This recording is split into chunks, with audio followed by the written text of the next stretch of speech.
Hi, this is Sarit Switzer, and welcome to the It Is Taught podcast, a podcast devoted to the teachings of Rabbi Shneur Zalman of Liadi as recorded in his most famous work, the Tanya.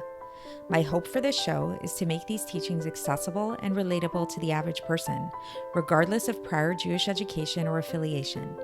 The episodes follow the prescribed daily study portions and are meant to serve as practical lessons in how to live your life as your true self and develop an authentic and powerful relationship with your Creator.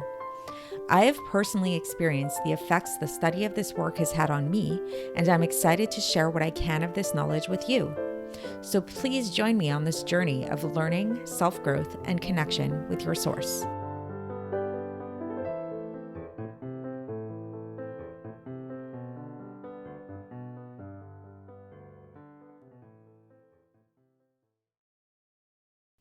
Okay, so welcome to the very first episode of the It Is Taught podcast. You may have noticed that there was actually a previous episode before this, episode 0. That episode was to serve as an introduction, to give a little bit of an introduction as to why I decided to do this podcast, what it's all about, and a little bit of a background about my grandfather of blessed memory, who this podcast is dedicated to. So you feel free to go back and listen to that podcast if you'd like. Or you can start right here, because this episode is really the official launching of the podcast. This is where it all really, really begins. And those of you that are listening to it on the day that I've put it out there, you'll notice that today is, in the Hebrew date, it's the 19th of Kislev, Yud Tes Kislev. And the reason why we're starting it today is because amongst Chabad Chassidim, there's a tradition to study this book throughout the year, and the book is divided up into daily portions that correspond to the day of the specific day that you learn the portion, and we get through it in a full year. And the beginning of this cycle always begins on the 19th of Kislev. Why does it begin then? Well, this is a very special day amongst Chabad Chassidim, because this was the day when the author of the book, the Alter Rebbe, otherwise known as Rabbi Shneur Zalman of Liadi, was released from being imprisoned in Russia for false charges of treason against Russia. So because this is when he was released from prison, it's a day of great celebration amongst Chabad Chassidim. It's even amongst other Chassidim, it's thought to be a great day of celebration, and it's really thought to be the new year of Chabad Chassidus, because this book that he wrote, this was like sort of his claim to fame, is considered to be the foundation of all of Chabad Chassidic philosophy. So in studying this book, this will really, really give you an idea of what Chabad Chassidus is all about, what the foundation of this entire movement is, philosophically speaking. So today's episode, we start at the very beginning of the book. And we'll see that we don't actually get into the teachings of the book for the next couple of days. We really, really, really start. We're very thorough here. So the portion that we're going to be studying today starts, believe it or not, with the title page of the book. So we really, really get into the nitty gritty of the title page. And the reason why we start that way is we'll see the details of the title page, and the details, and there's some approbations in there too, are pretty important in terms of understanding the context of the book and of giving an affirmation as to the validity of the printed copy of the book that we're studying right now. So the book starts off with the title page, and the title page says Likutei Amarim. That translates to mean a compilation of teachings. And then it says part 1, which is called Sefer Shel Beinonim. This is the book of the intermediate man, or the intermediate woman. It's, intermediate person, I guess. And we're going to understand, as we study the book, we're going to get a really, really firm grasp as to what that means, the intermediate person. So this book was written for the intermediate person, whatever that means. And we're going to get a really strong understanding of what that means. So just a little bit of background on that right now, just so you have a sense of it, is when we say the word Benoni, when we say somebody who's an intermediate man, what we're saying is that's in contrast to the idea of a tzaddik, a totally righteous person. So interestingly enough, the Alter Rebbe actually wrote a different sefer called Sefer Shel Tzadikim, a book for the righteous man, and that one was burnt in a fire. There's a whole story around that. Maybe we can explain it at another time. But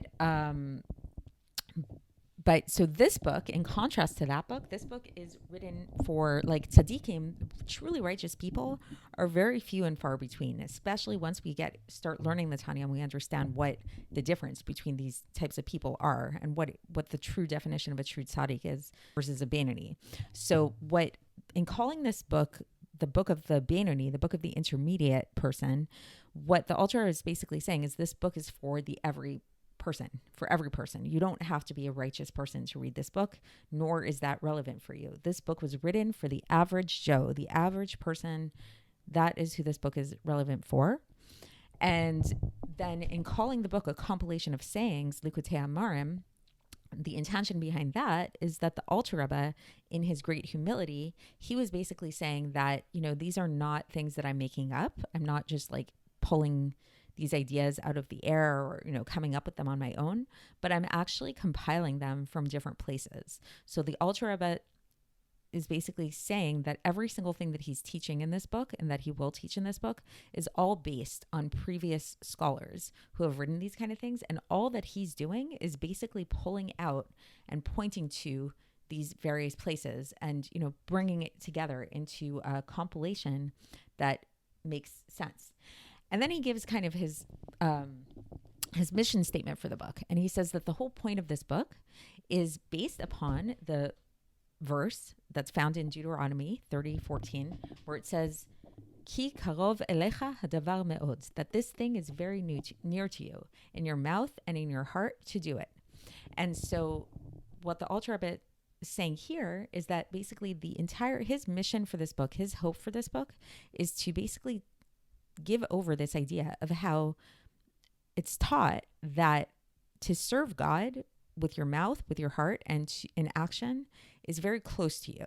What does that mean? When people think of things like, they want to serve God, then it's like, where do they start? What do you do? It seems very overwhelming to a lot of people. It might seem really difficult to actually get close to God. And so the Alter Rebbe here is basing his understanding of that verse where it says that, no, it's actually very, very near to you. And in this book, he's going to teach you how serving God and being close to God is very, very close to you. So he's going to explain it. He says, according to the long way and according to the short way. So he'll basically get into those things further into the book.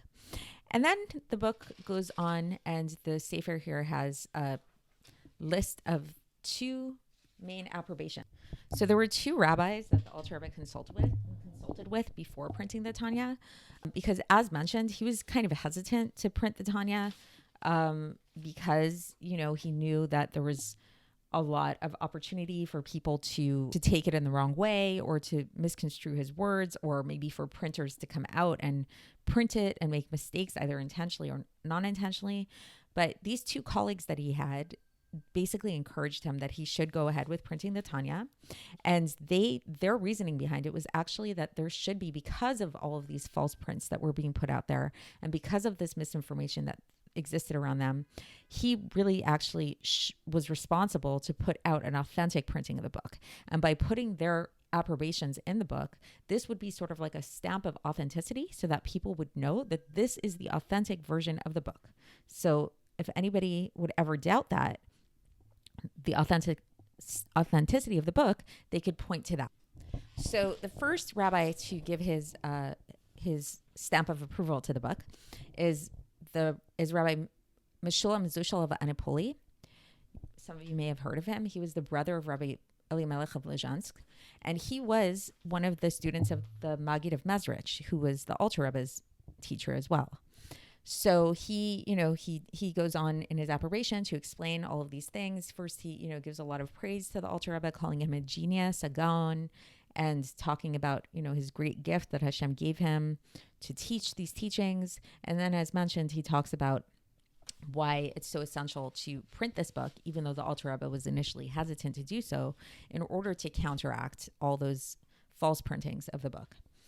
And then the second rabbi who gave his approbation is Rabbi Yehuda Leib HaGaon, and he is the author of a sefer called Or HaGanuz. And I don't really know very much about him. If any of you do, then please you're welcome to tell me or leave it somewhere in the comments in one of the places that I post this podcast. But what we do know about him, or what I've read about him, is that the Tzemach Tzedek, the third Rebbe of Lubavitch, gave an approbation to his book, the Or HaGanuz. So obviously there was some connection that he had there to that. So him too, he talks about how the Alter Rebbe is, his words are just so intrinsically wise that they don't actually need an approbation. But nevertheless, the reason why he's giving this approbation isn't to say, to give his approval to the Alter Rebbe. The Alter Rebbe doesn't need his approval, but it's in order to counteract those printers, once again, who are spreading false information and might intentionally or unintentionally print this book in the wrong way. So both of them mentioned that they are printing this book on Tuesday, which is thought to be in Judaism a good day, because this is the day in the creation of the world when Hashem said it is good twice. So Tuesday is thought in general to be a very lucky, kind of like auspicious kind of day. And to be specific, it was the printing, the day that they wrote this approbation was on Tuesday of the week of Parshat Tavo in the year 5556, or in English 1795. So, and then interestingly, Rabbi Menachem Zushel of Anupoli points out that the gematria for that, the numerical value of that year, 556, is equivalent to Pidutenu, which means to free us. So it's very fitting to the fact that the Alter Rebbe was released from imprisonment on the 19th of Kislev, which was that day. So and so that's about it. And so now, that's today's portion, and I hope you enjoyed. I know it might sound a little choppy at first. That, like I said, I'm still getting used to this format, so please bear with me. Also, the first couple of days, as I mentioned, are a little, I don't want to say awkward, but like a little bit like we're not really getting into the meat of the teachings yet. It's just like kind of technical with these approbations and stuff like that. Tomorrow is also going to be a little bit similar in that way. It's going to give the introduction of the publisher. But then after that, we're going to get into the meat of the teachings, and hopefully I'll be a little bit more comfortable in, talking and using this format, and also maybe the content will flow a little bit better. So thanks so much for listening, and I really look forward to speaking with you again tomorrow. Thanks for listening to the It Is Taught podcast, hosted by Sarit Switzer. This podcast is dedicated in loving memory of my maternal grandfather, Avraham Yitzchak ben Binyamin HaKohen of blessed memory. Music by Shoshana. If you enjoyed this episode and would like to support the show, please share it with others and subscribe on YouTube, Apple iTunes, Spotify, or wherever you listen to podcasts. And make sure to leave us a 5-star review. To find out more about the It Is Taught project, including more information on my soon-to-be published book, please visit our website, itistaught.com. To catch the latest from me, follow me on Facebook, Instagram, and Twitter. Looking forward to speaking with you tomorrow, and until then, have a great day.